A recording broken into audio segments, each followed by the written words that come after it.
The PLC expressed its openness to hold talks over the economic situation in Yemen, supervised by the UN. However, the call was rejected by the Houthi militia. This report has more details. The Yemeni Presidential Leadership Council has shown flexibility in response to a request from UN envoy Hans Grunberg to stop the central bank in Aden from taking action against Houthi-controlled banks and to start an economic dialogue.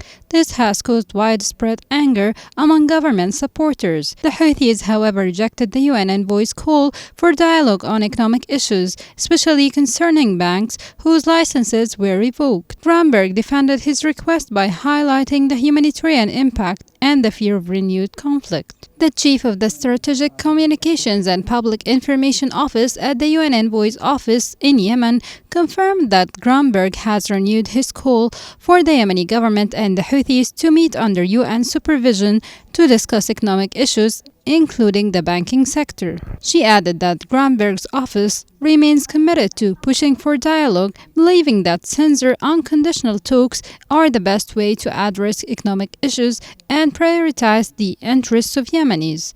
Grunberg recently sent a letter to PLC head Rashad al-Arimi urgently requesting a halt or delay until the end of August on the Central Bank of Yemen's decision to revoke the licenses of 6 banks in Houthi-controlled areas and suspend their access to the SWIFT system. In his letter, Grunberg acknowledged the long-standing economic hardships faced by the Yemeni government, especially the halt in crude oil exports. He warned that the central bank's recent actions against the banks would harm Yemen's economy, worsen living conditions for ordinary Yemenis, and risk escalating military tensions.